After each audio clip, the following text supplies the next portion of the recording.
Hola, ¿qué tal amigos? Bienvenidos una vez más a Ciencia en Frecuencia. Estamos hoy en un capítulo especial. Digo, no especial, es un capítulo más. Hoy no hay invitados. Álvaro no es un invitado, es un conductor, productor del programa, pero hoy está también eh, como, ¿qué será? Como comentarista, Como como co-comentarista. co-comentarista. Bueno, es que vamos a hablar de un tema. Bueno, nos acompaña también Juan Carlos Cruz Hernández Cruz, Sí. nuestro host principal, y pues su servidor Jorge Aro.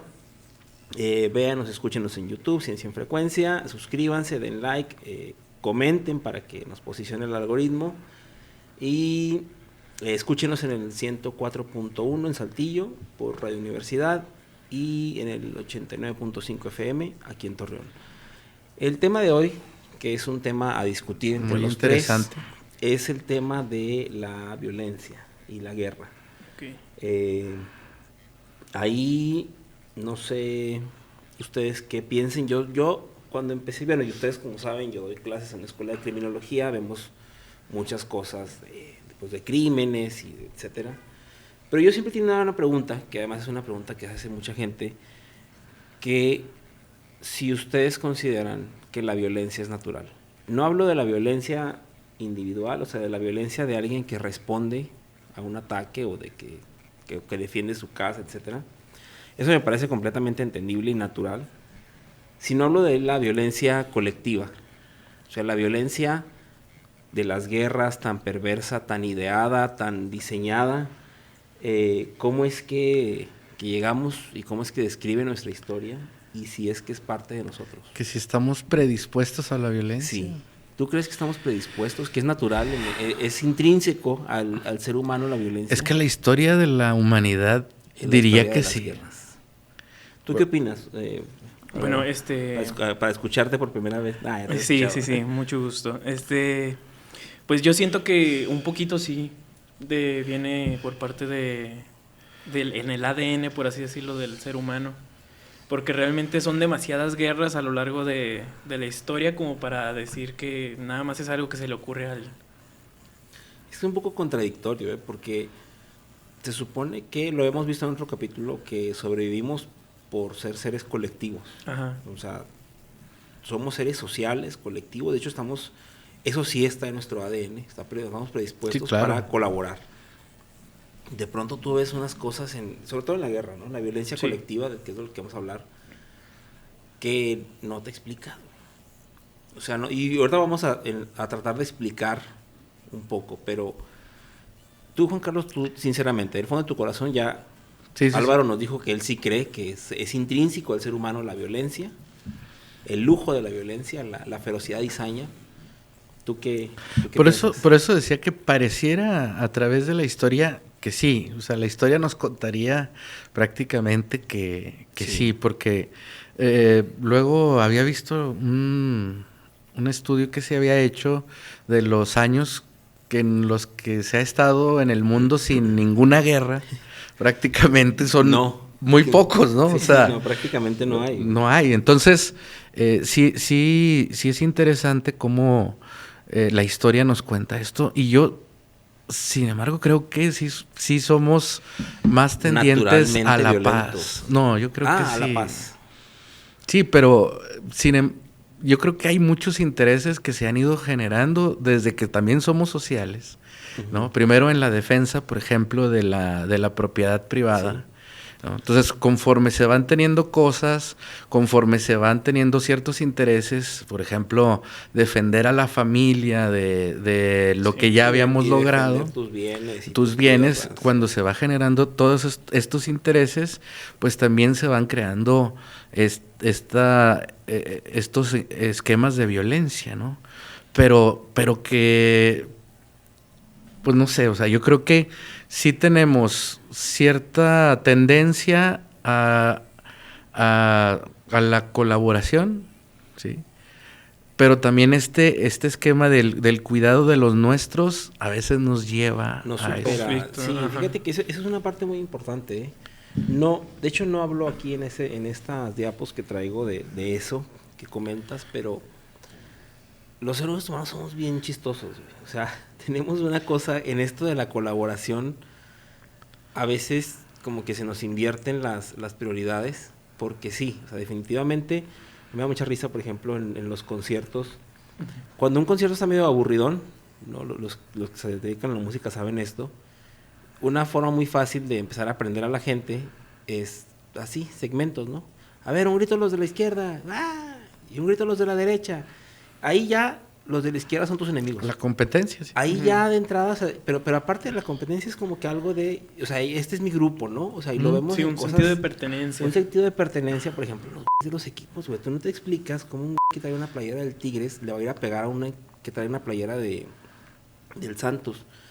Es fútbol nada más. No, o sea, la pertenencia es tal que tú das la vida por tus colores y lo ves en todos lados. O sea, esa colectividad, yo entiendo como mal, pues que mal intencionada, mal utilizada, ¿no? O sea, explicaría mucho. O sea, el en pro de defender tu crew, Y esto se explica en el libro, si mal no recuerdo, de Homo Deus. Ahí está, míralo. Ahí trátelo. Ahí está, míralo. Acá está. Allá. Ahí está, míralo. El último, el gris. Ahí lo tengo, ese mero. No Sí es ese, ¿no? Sí, de Yuval Noah Harari. Justamente. Ese.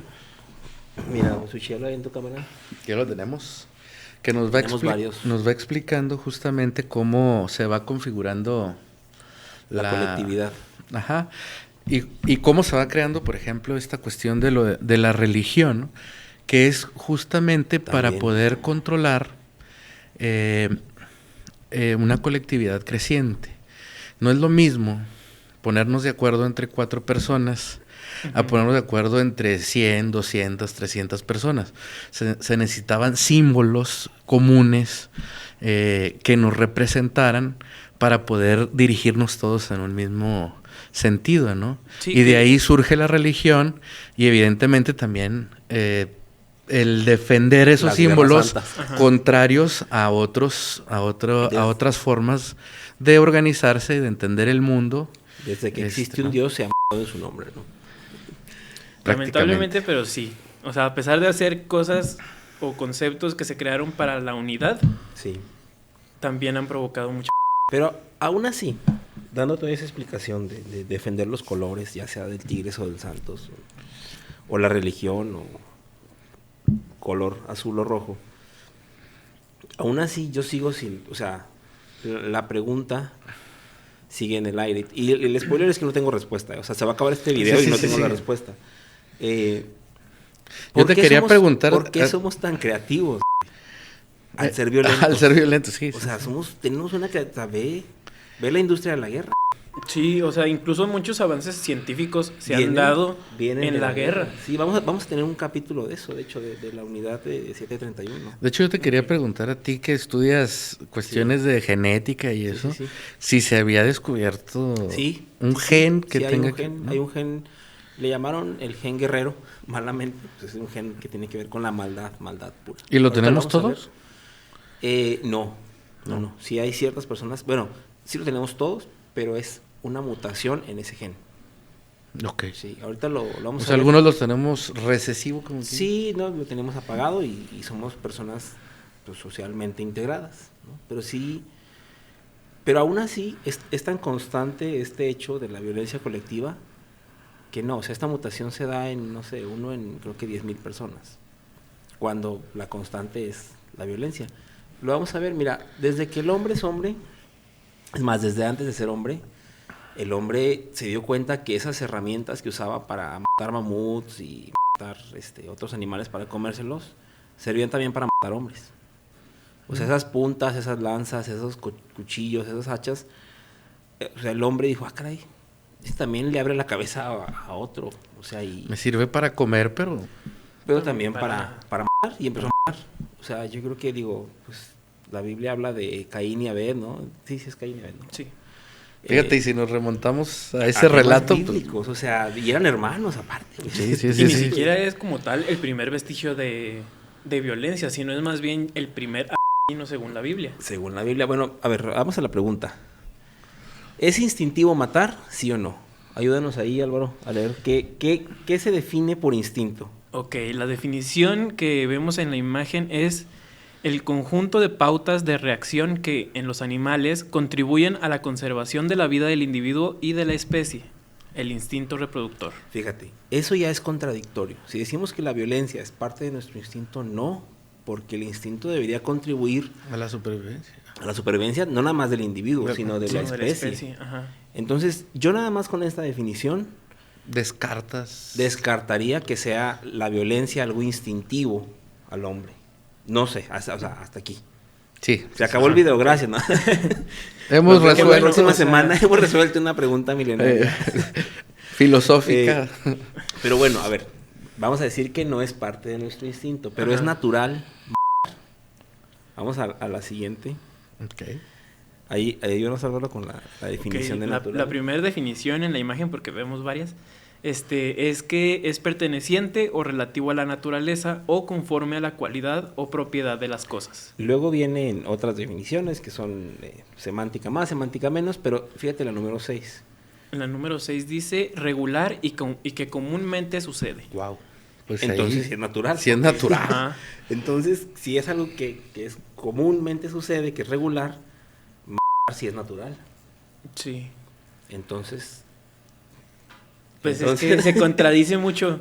Aunque bueno, respecto a lo del instinto, la definición dice que es animales. Sí, somos animales. Somos animales. Somos animales. Y, o sea, somos nosotros como seres humanos un animal un poco más desarrollado que el resto. Un poquito. Una nadita.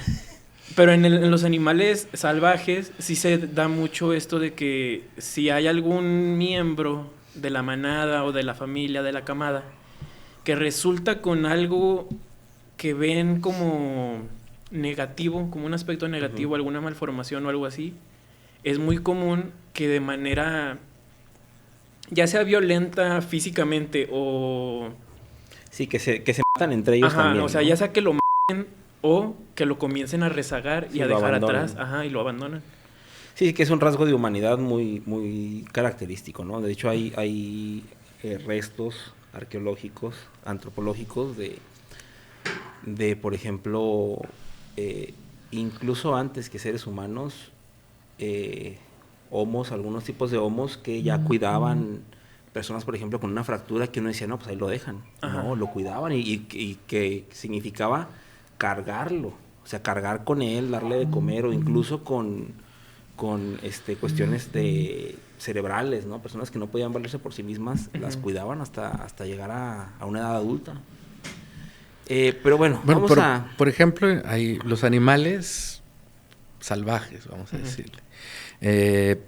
Pues sí ejercen violencia, por ejemplo, al cazar para poder comer. Para comer, poder comer. ¿no? O sea, sí, o sea, yo no he visto a un león arrepentido por comerse una cebra, porque ¿no? Ni yo tampoco por comerme una hamburguesa, o sea... Pero es difícil que entre su misma especie se ataquen. Es difícil, pero ahorita vamos a ver también eso, Por cierto, hay un capítulo, que cuando hablemos de Rick and Morty, hay un capítulo muy bueno que habla de la cadena de producción sí, ese capítulo está muy buenísimo, bueno.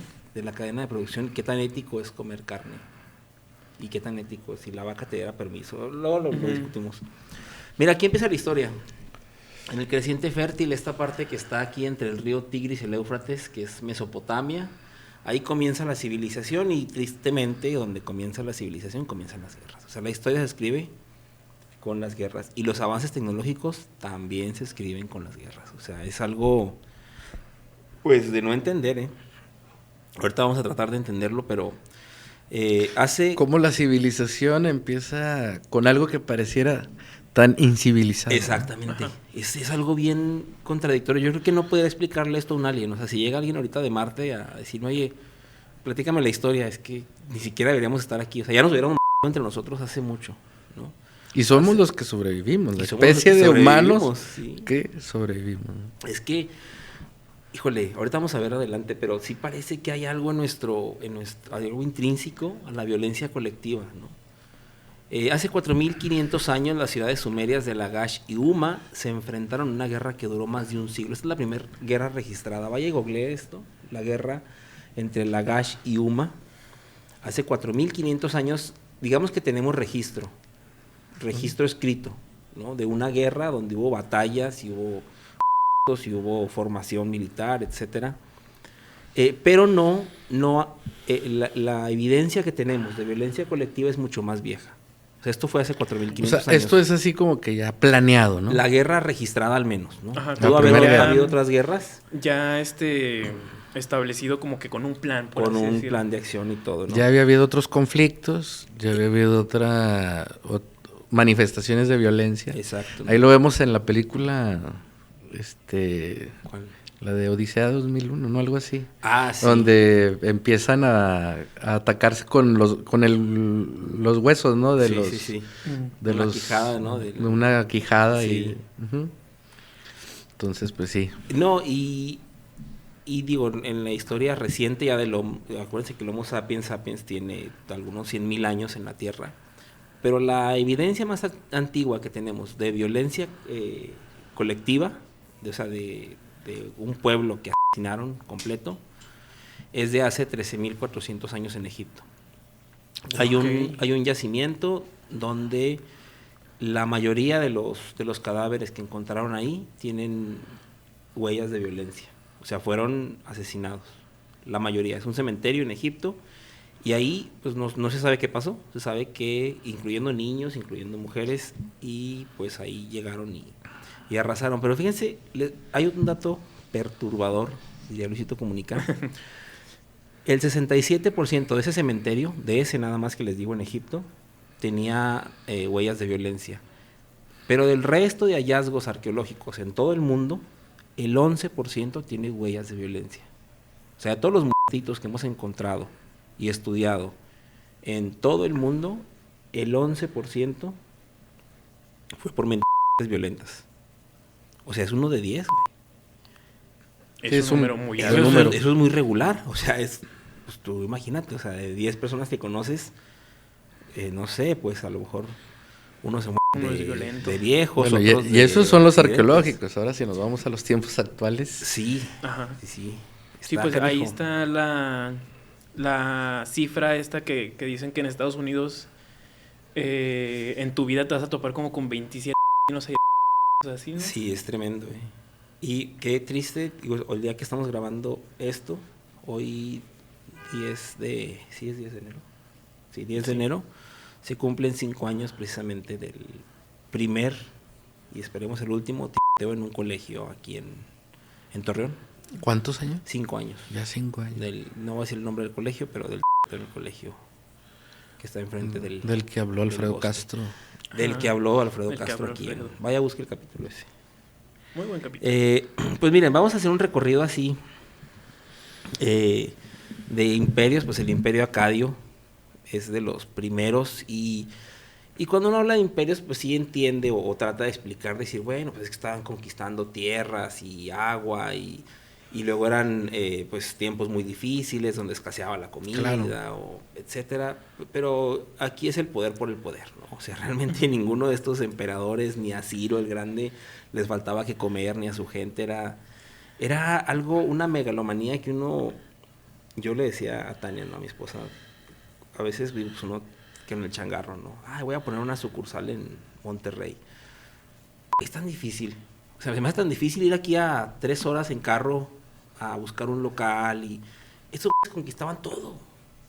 O sea, meses en campaña y se iban y conquistaban países. Por el afán de poder. Ajá.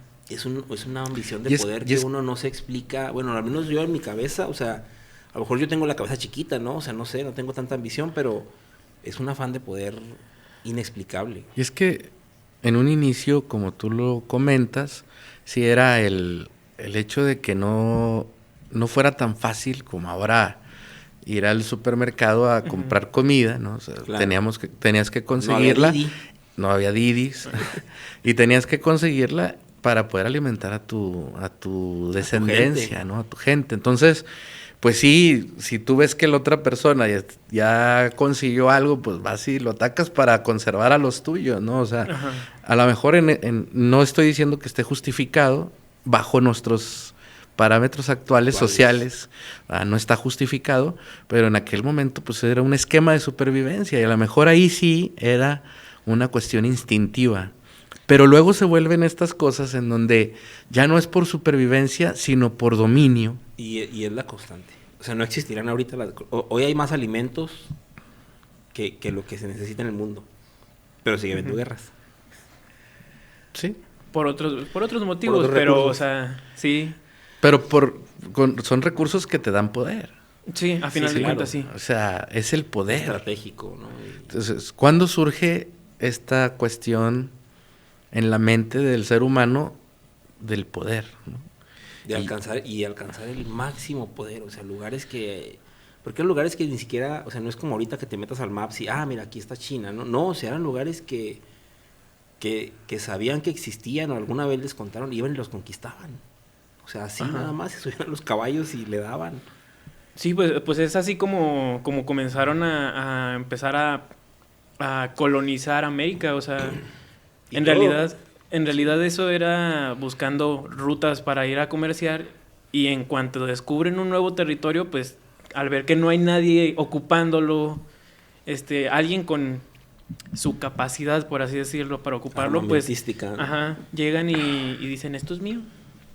Que a final de cuentas es más poder, o sea, es más territorio, es avaricia a final de cuentas. Mira, vamos a hacer un recorrido. Yo, así como ahorita el capítulo que tuvimos de la historia de la medicina en Torreón, a mí me apasiona la historia de las guerras. O sea, es un gusto culposo. Esto, yo no sé por qué me apasiona tanto. Vamos a ver varias batallas. ¿Te consideras violento? No, te lo juro que no. O sea, digo, creo yo que no. Sí me gusta, y esto tampoco es secreto. Yo tengo mi credencial, voy al campo de tiro y practico, ¿no? con de verdad y todo, o sea, pero pues nunca le he disparado a nadie, espero nunca hacerlo. Nunca tener la necesidad. Nunca tener la necesidad, porque también luego uno dice eso, ¿no? O sea, claro. Más vale tenerla y no necesitarla que necesitarla y no tenerla. Digo, a mí también me gusta el tiro. Sí, deportivo, blanco, ¿no? O deportivo, claro. Sí, es legal todo, ¿no? Sí, claro, obviamente. Mira, la batalla de Gaugamela, ¿han escuchado alguna vez de la batalla de Gaugamela? Allá atrás, chicas. ¿No? Saludos, Ángel. Ya llegó Ángeles. la host estrella. Bueno, la batalla de Gaugamela hace 331 a.C. es una de las batallas más épicas que ha habido en la historia. De hecho, todavía se sigue estudiando en las escuelas de guerra, en las escuelas militares se sigue estudiando. Aquí se enfrentaron los persas con los macedonios, bueno, con los griegos, realmente. Alejandro Magno, ¿le suena Alejandro Magno? Sí, claro. Bueno, Alejandro Magno fue esta la batalla cúspide, ¿no? La batalla de su vida fue esta, y fue contra los persas, contra Darío. Darío II. Nada más para que vean las dimensiones, digo, esto no se va a ver en la imagen bien, bueno, en la imagen que va a editar Álvaro, sí, pero editado ya. Aquí no. Nada más para que vean las dimensiones, fíjense, se enfrentaba un ejército de Alejandro Magno de 47,000 personas. Wow. Contra un ejército de 250,000 personas de Darío. Okay. O sea, lo superaban 5-1. El ejército de los persas era 5 veces más grande que el de Darío, que el de Alejandro Magno, perdón. Nada más para que se den así como que una dimensión, estamos aquí en Torreón. Al estadio del Santos, al TCM, le caben 30,000 personas. A tope son 30,000 personas. Esta batalla, o sea, toda esa gente en un día, en un solo lugar, era como 10 veces más. 10 veces el estadio del Santos de gente agarrándose a espadazos. Ajá. Bueno, y es que estamos hablando de 300,000, que viene siendo poquito menos 331 antes de Cristo. No, pero 300,000. Perdón, sí. Estamos hablando de poquito menos de la mitad de la población de Torreón. Sí, básicamente casi 500,000 de personas. O sea, y luego fíjense nada más cómo se conformaban. Alejandro Magno traía 31,000 falangistas, usted sabe que es una falange. 9,000 peltastas, que eran estos como soldados más ligeros, ¿no? Con el escudo más chico y con la lanza. Y 7,000 jinetes. Y Darío, los persas, traían 200,000 infantes, 40,000 jinetes, o sea, 40,000 a caballo, 10,000 guardias reales, que esto era la élite, o sea, los top, y aparte 24 elefantes de guerra. Imagínense esa batalla, ese día. Uno pensaría que los aplastaron. Exactamente, ¿no? Spoiler alert, ¿quién creen que ganó? Darío. No. O sea, uno pensaría, que Darío, claro, ¿no? Por los 250,000. Sí, claro. Pues ese día Alejandro Magno se llenó de gloria. Ese fue el rey del mundo al ganarle al ejército ahí de los se hizo persas, Magno. Ahí se hizo Magno, sí, o sea, Es como si dijeras tú, no sé, perdón que nos escuche, no sé, Guatemala le ganó a Estados Unidos una guerra. Entonces, no es cierto, eso no puede pasar. Pues pasó. Y esta batalla... Bueno, con guerra de sigue siendo- guerrillas. Y bueno, también teniendo... En guerra de guerrillas. Ah, bueno. Ajá, y tengamos en cuenta que pues Darío tenía... Hablemos de Vietnam. La batalla esta es objeto de estudio, o sea, en las escuelas militares y por la formación que dispuso Alejandro Magno. Ah, hijo. O sea, A él ver. puso, las falanges eran estos como 10 soldados de frente por 10 de fondo, ¿no? Eso era como más o menos. Era una, no me acuerdo cuál exactamente el número, pero era, digamos, como estos bloques de 10 soldados de frente con su escudo y con su espada, que se cubrieron uno al otro, y con unos tantos de fondo. Entonces él dispuso sus falanges a lo largo, obviamente, porque tenía muy poquitos. Entonces los distribuyó para dar frente a todo el ejército semejante tan grande que tenía Darío, ¿no? Que tenían los persas. Y luego sus poquitos O sea, caballos... su que triunfo traía- fue estratégico. Sí, fue una estrategia de guerra, o sea, fue brillante, güey, fue brillante, fíjate. Los poquitos caballos que traía, los carros de guerra, los Sí. puso en los flancos, ¿no? Sí. Entonces todo el mundo dice, pues como eran esas batallas, ¿no? Donde te pones enfrente, y aparte eres más poquitos que los de enfrente, pues es chocar frente con frente Sí. y a ver quién queda vivo, ¿no? Ahí los hubieran aplastado Sí, sí, sí, sí. a Sí. los primeros 10 minutos. Pero el muy de Alejandro Magno, que además había sido alumno de Platón, de Aristóteles, no me acuerdo, bueno, de algún filósofo, filósofo. había sido su maestro, pero sí era Aristóteles, ¿no? Que era maestro, bueno. Creo que sí. Lo voy a Sí. googlear y... ¿Queda un minuto? ¿Qué? Pero vamos a Hola. empezar la Espérese, batalla. espérese. Espérame, está Espérense. muy rápido esto. Bueno, Vamos a... sirve y googleamos quién No, pero espérame, antes de irnos, nos queda un minuto. La genialidad de Alejandro Magno consistía en lo que desde entonces se conoce como la falange escalonada. En vez de aventarse de frente, lo que hizo fue una escalerita. Esto desconcertó totalmente a los persas. O sea, en esta escalerita, lo que hizo es que esta gran ventaja que tenía al horizontal Darío, la destruyera. ¿Por qué? Porque todos sus carros de batalla y todos sus jinetes trataron obviamente de rodear, aquí se ve, a las caballerías y a los carros de batalla de Alejandro. Entonces, dejando desprotegido el centro, que es donde estaba precisamente Darío, que era el general. ¿Qué pasó después? Lo vemos después... Del corte. Del corte.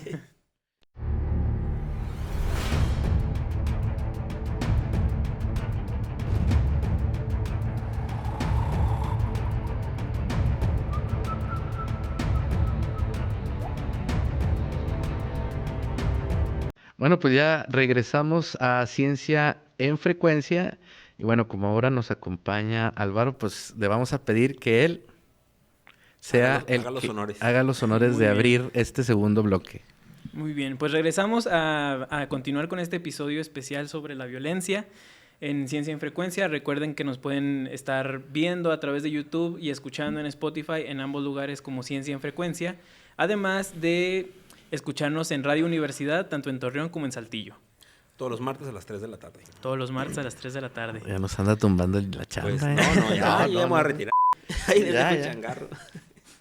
Muy bien, entonces Pues, estábamos ¿qué con hizo? la formación De el Alejandro, De Alejandro. Magno. Ajá. que aquí, porque una de las cuestiones estratégicas era rodear al otro ejército Exacto. para poder por los dos flancos atacarlos. Pero aquí lo que hace al escalonarlo es hacer una amplitud que no permita que se dé Exacto.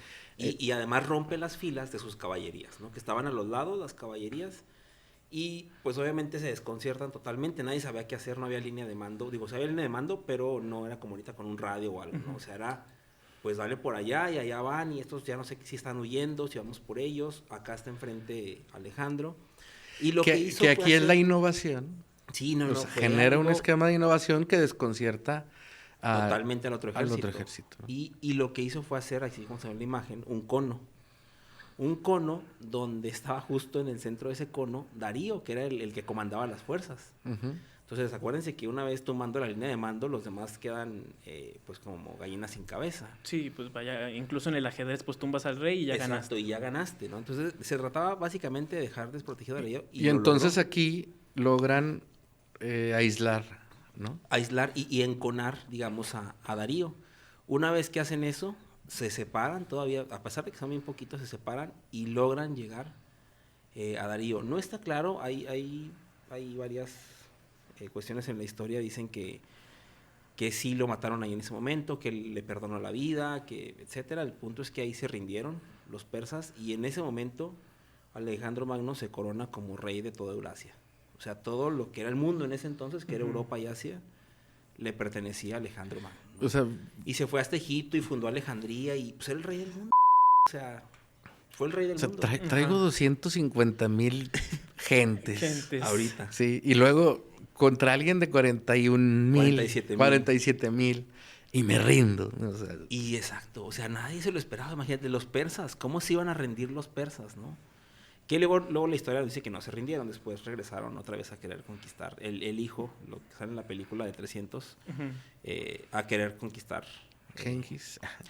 También Solar. Pero pues, imagínense, digo, son imágenes ilustrativas, pero imagínense lo que fue aquella batalla y en lo que se convirtió Alejandro Magno, que dicho sea de paso, y si lo podemos decir, es muy probable que fuera amante de su general. Okay. Se tienen ahí registros donde se hablaban muy bonito y se decían que se amaban y todo, que tampoco era raro ese trato entre hombres, pero mucha gente asegura que sí era de la comunidad LGBT de ese entonces, ¿no? Entonces, bien por él. Otra batalla legendaria, yo creo que ahí sí la acabamos de mencionar, es la batalla de las Termópilas. Cuando otra parte, porque en ese tiempo Grecia, acuérdense que no era Grecia como ahorita, eran 3 países, que era Macedonia al norte, Atenas al centro, y se me fue el otro, ¿cuál era? Atenas, Grecia, no. Atenas, Grecia y Esparta, al sur. ¿No? Entonces los espartanos, con 300 hombres, detuvieron al ejército persa. En el año fue 480 antes de Cristo. Esto fue mucho antes de la batalla de Gaugamela. Pero ya había estas historias donde muy pocos hombres podían contra muchos, y ahí la ventaja que les dio fue lo contrario, ¿no? Fue un estrecho entre un cerro y un acantilado, donde ellos tenían una fuerza de batalla nada más de la falange del frente. Entonces podían venir miles y miles atrás, pero como ellos eran muy buenos con la espada, pues estaban en igualdad de condiciones, porque de fondo no contaban, nomás contaba el frente. Ahí contribuyó mucho el terreno. El terreno, ¿no? Escogido estratégicamente por ellos. Exactamente, ¿no? Ellos se situaron ahí y al final perdieron, pero resistieron varias que luego batallas. Sobre el terreno habla mucho Sun Tzu. Así es, ¿no? Sun Tzu habla en El arte de la guerra, que es un libro que se sigue utilizando ahorita. Otro es estudiando mucho. Atila el Huno. ¿Han escuchado de Atila? Sí, claro. Atila, el rey de los Huno, 450. Este ya fue mucho después, en el año 451 después de Cristo. Atila también fue un conquistador. Los hunos realmente nunca se sabe, o no se sabe realmente de dónde venían. O sea, eran nómadas o seminómadas, pero eran conquistadores, ¿no? Atila, no más para que se den una idea, este era su imperio. O sea, él realmente lo que necesitaba era, estamos hablando del año 400 después de Cristo, ya estaba instaurado el cristianismo. A Atila le faltaba nada más conquistar Roma, y una vez conquistando Roma iba a ser el dueño del mundo. Sí, iba a ser el rey del mundo, porque ya tenía todo del mundo conocido. Del mundo conocido, ¿no? Que era hasta donde llegaba. Atila era tan malo, o sea, tan malo, tan sanguinario, tan sangriento, que decían que era el mismísimo diablo. De hecho, hoy, o sea, el nombre de Atila sigue como que evocando maldad, ¿no? Miedo. Decían que era tan malo que por donde pasaba Atila, la hierba no volvía a crecer. Así, ese era su frase, ¿no? Y luego pasó algo increíble con Atila. Con un ejército gigantesco, se dispone a llegar a conquistar Roma, porque una vez cayendo Roma, pues ya era el imperio romano para él también. O sea, era el imperio de Atila, el imperio de los hunos, sumado al imperio romano. y llega con un ejército gigantesco, con elefantes, con todo, hasta las puertas de Roma. Y ¿sí saben qué pasó? Pues ¿Saben perdió. qué pasó? Perdió. No, pero tampoco ganó. Fue algo rarísimo. Es hasta uno de los misterios de la historia así más. Salió el Papa León I a recibirlo. Se le acerca, le dice algo al oído y Atila se da la media vuelta y se regresa. Así. Dice, no vamos a conquistar Roma. El diablo Atila, el más macabro, perverso, el Papa, nadie sabe qué le dijo. O sea, un misterio ahí. Sí, es un misterio de la historia. El Para poder de la siempre. palabra. Pero qué palabras, o sea, fueron 3 palabras. ¿Qué Se le acercó, le palabra? dijo algo al oído. No sé, Diosito te va a castigar, tal vez, o... Nah, ¿tú crees que después de toda la que sí, ocasionó o sea, le Estamos preocupa? hablando de que incluso sus generales no podían creerlo. O sea, decían, atravesamos los Alpes suizos. O sea, varios elefantes se nos congelaron acá en el camino. Llegamos hasta las puertas de Roma. Y tú, siendo Y un Atila- general tan Atila dice, sanguinario, Vámonos de regreso, no vamos a conquistar Roma. El simple hecho de que haya permitido que el Papa saliera y se Sí, sí, sí. acercara, ¿no? Porque pareciera, Ujú. bajo el esquema de lo que, De lo que es él Atila. representa, pues que llegaría y destruiría sin El contemplación. espadazo, Ajá. ¿no? Al Papa y a... llegaría como Pedro por su casa y vámonos. Pues, Literal, pues no sabemos. Pedro, mejor dicho. El primer El Papa. pe- Pues no, nunca sabremos qué. ¿Qué crees que le dijo Ángeles? Qué frustrante no saber el chisme. Completo. Completo. Completo. Ajá. ¿Qué onda? Pues no. Ni idea. No, pues a ver, en los comentarios en YouTube aquí pónganos qué creen que le haya dicho, te va a castigar tu mamá. O Ahí viene el coco. ahí viene el coco. No, No, digo, pues él era el coco. Él era el güey. coco. ándale, él era el que daba Él era el miedo. coco. Digo, seguramente, muy seguramente fue algo religioso, algo de la Biblia, le ha de haber dicho. Sabrá Dios qué.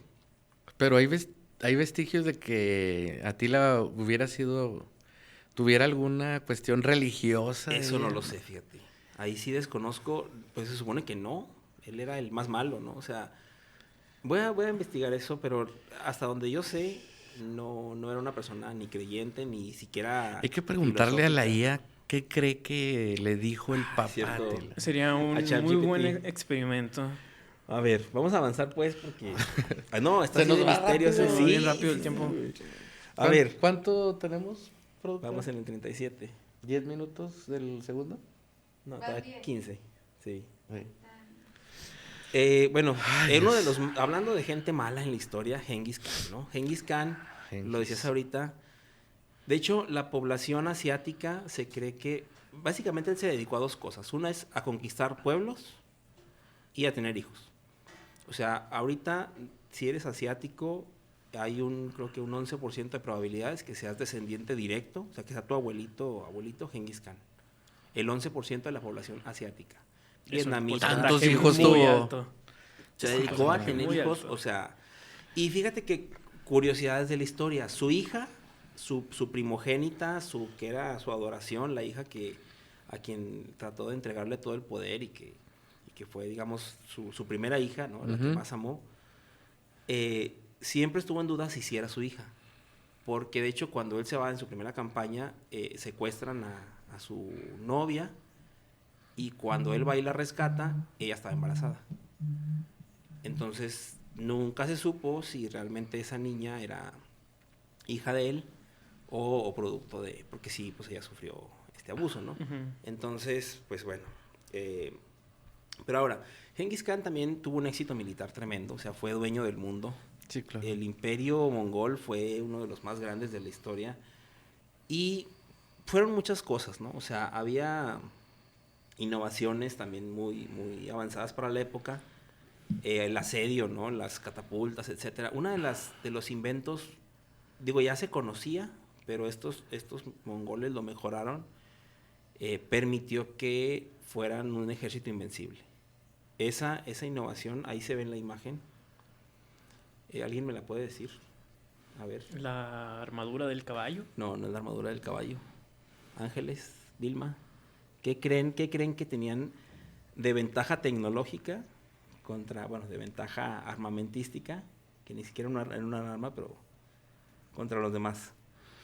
¿Estamos hablando de qué año? 1162 al 1227, más o menos. Ya de la Y era después de actual. Cristo, sí. Ahí se ve. ¿Será la armadura Esa estatua completa? es real. ¿Pólvora? ¿No? No usaban pólvora. Su gran innovación de los mongoles eran los estribos. Los estribos en el caballo eran básicamente manos libres, ¿no? Que les permitía conducir el caballo con las manos libres, con espadas, arcos, etcétera, y pasaban como relámpago entre los ejércitos, aventando flechas como fantasmas, matando gente, y eran imparables. O sea, era de veras un ejército invencible el de Genghis Khan. Por los estribos. Fíjate nada más esa pequeña Es una innovación. pequeñísima innovación, pero fíjate, volvemos al tema principal. ¿Y dónde se No da? se me- En la guerra. Pero a ver, quien diseña los estribos no está pensando en ir tocando la guitarra y a caballo, no, Ajá, está no. pensando en agarrar un arco y una flecha e ir montando. a ¿En toda la loca. letalidad? En la letalidad, en ser más efectivo. Este fue el Imperio Mongol.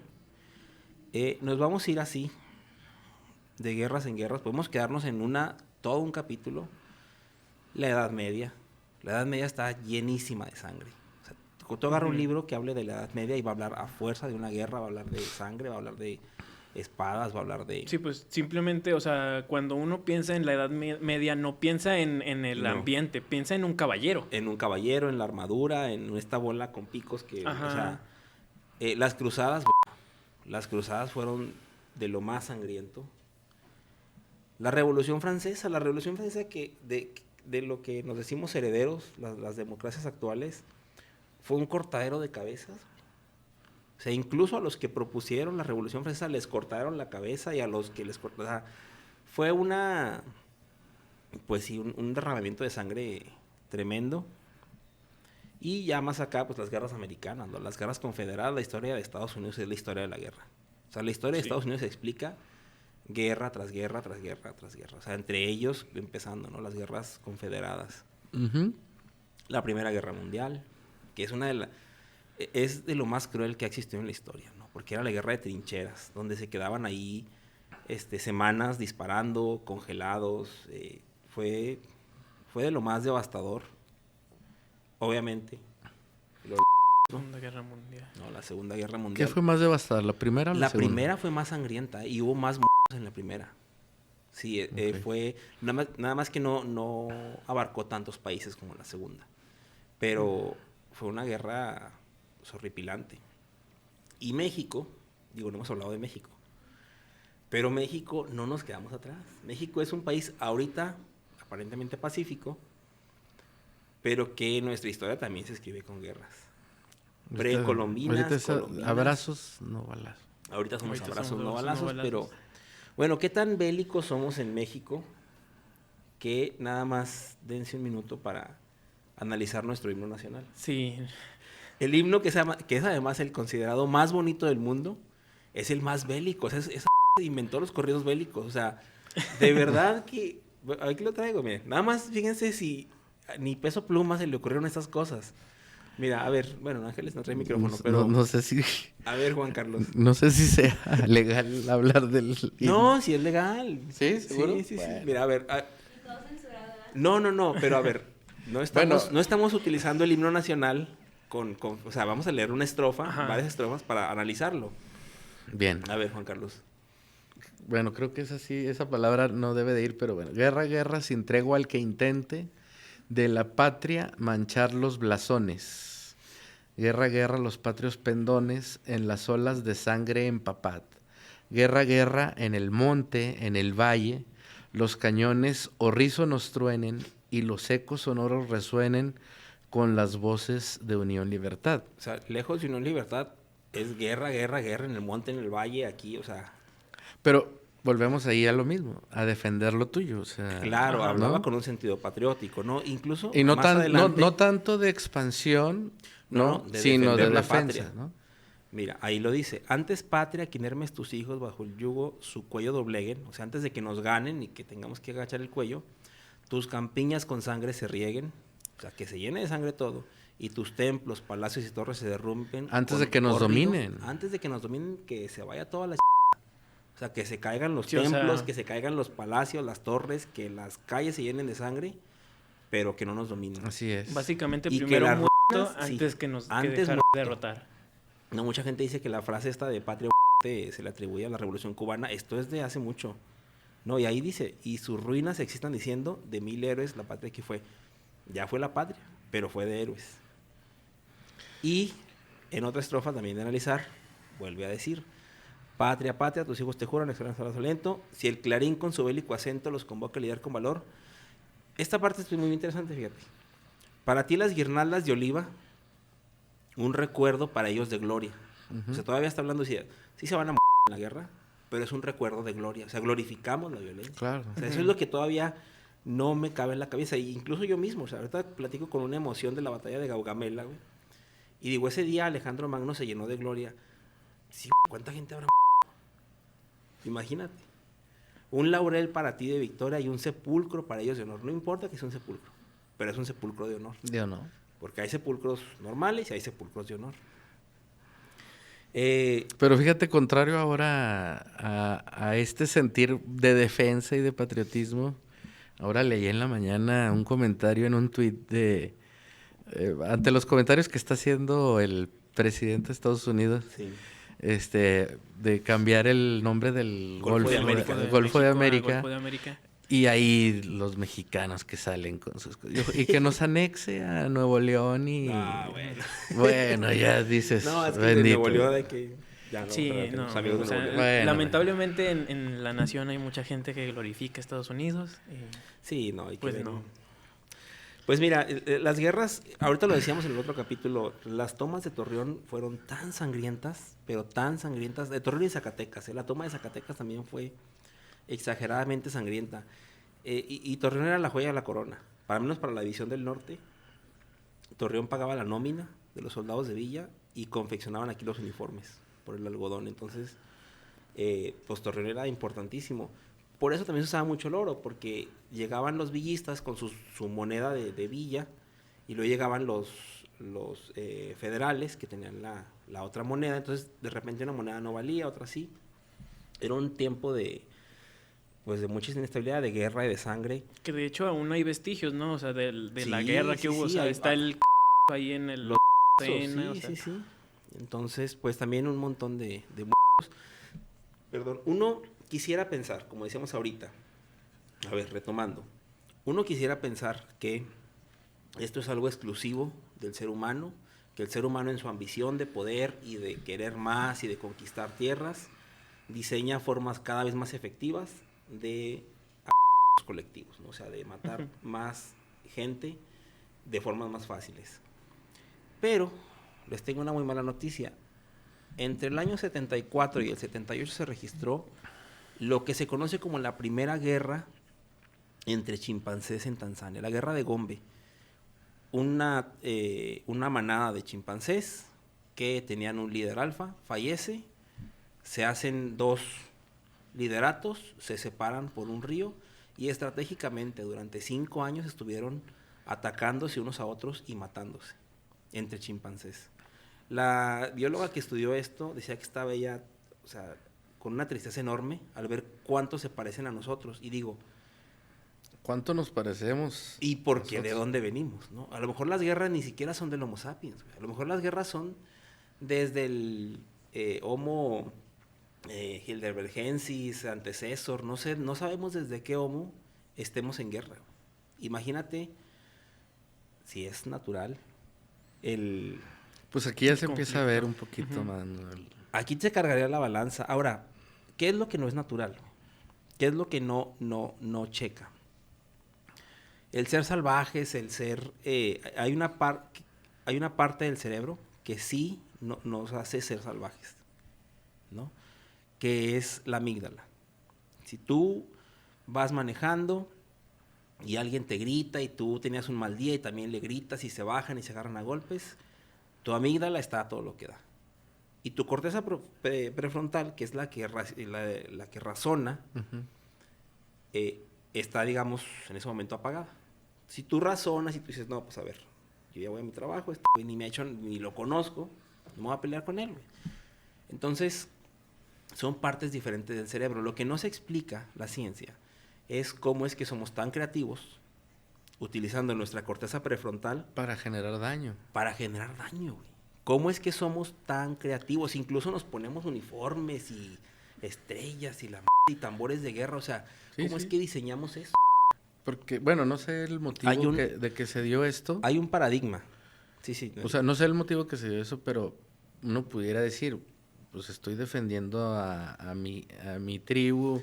En ese momento. Necesito, ¿no? Pero bueno, una cosa es que tenga que generar la violencia y otra cosa es a veces la hazaña con la que se hace. Y planear, ¿no? O sea, planear con muchos días, meses de anticipación una emboscada, o sea, este paradigma de la corteza prefrontal amígdala es lo que sigue siendo un misterio. O sea, cómo es que al mismo tiempo estas dos áreas del cerebro que parece que no pueden trabajar juntas, trabajan para ser muy creativo y muy violento al mismo tiempo.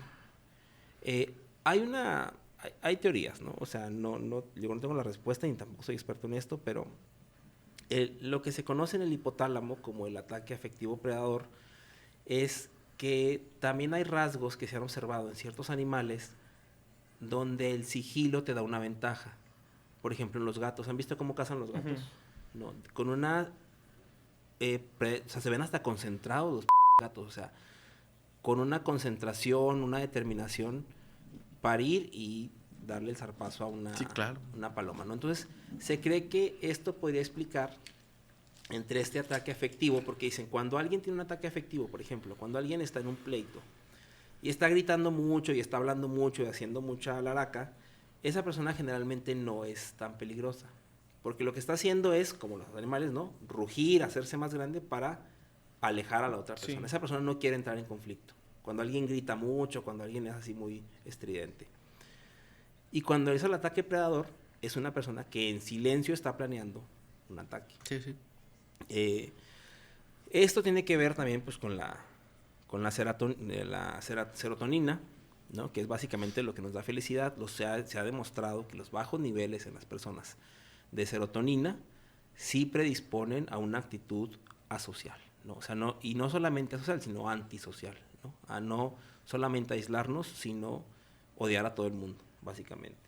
Buscar la manera de hacer daño. O sea, Buscar la manera de hacer daño. Y sí se sabe que muchos cereales pues tienen muy bajos niveles de serotonina, que no son personas felices.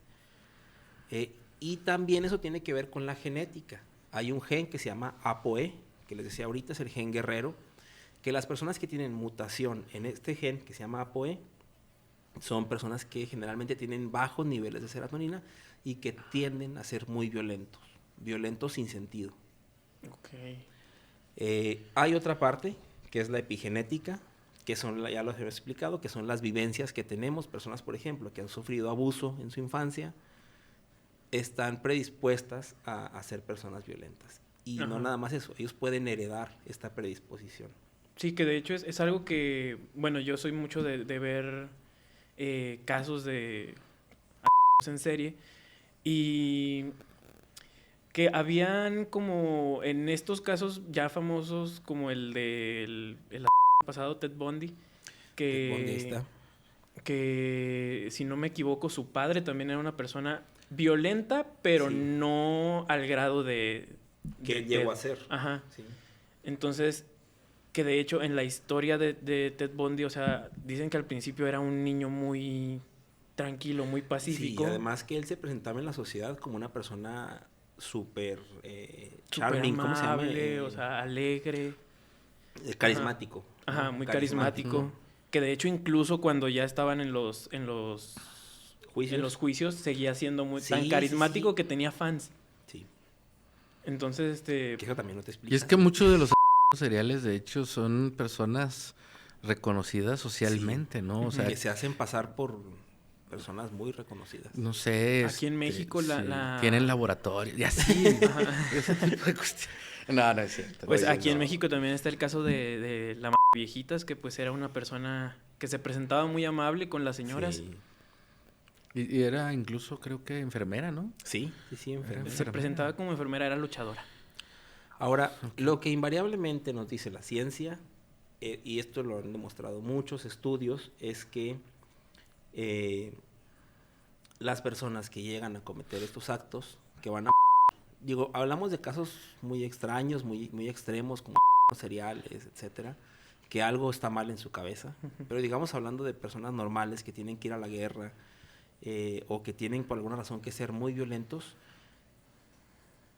en la mayoría de las encuestas siempre contestan que tienen más miedo ellos que la víctima. Siempre el victimario está con más miedo que su víctima. O sea, ellos tienen ese miedo antes de matar. Y es un miedo muy explicable, porque cualquier persona normal que sabe que va a cometer un acto de ese tipo, sabe que es el punto sin retorno. Incluso aunque no te agarren. O sea, incluso aunque no te agarren, sabes que estás cruzando una línea de la que ya nunca vas a volver. Claro. Hay una película que, le voy a poner la imagen, que hay una escena que dura 10 segundos, que es magistral, de hecho el actor recibe el Oscar, que es la película del Joker, la primera. La segunda fue un desastre, pero la primera, en ese, sí, digo, spoiler alert, ¿no? Pero los que no lo han visto, si vieron la película, los segundos donde él al otro conductor, que está sentado justo ahí donde estás sentado tú, ¿no? Como...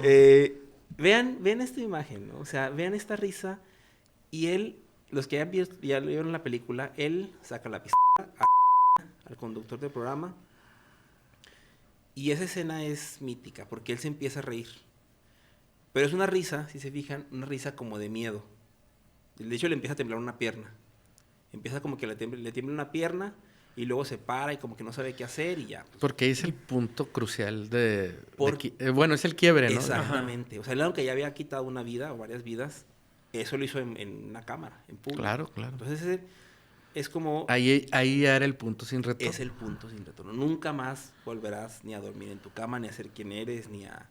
O sea, la vida cambia, no nada más de la víctima. Y que de hecho lo vemos desde el principio, o sea, desde un inicio nos plantean que el personaje esa tiene dualidad. Más que la dualidad, sino la enfermedad esta de que por nervios se ríe. Claro. Oye, ¿te acuerdas de esa película que creo que se llama El Experimento?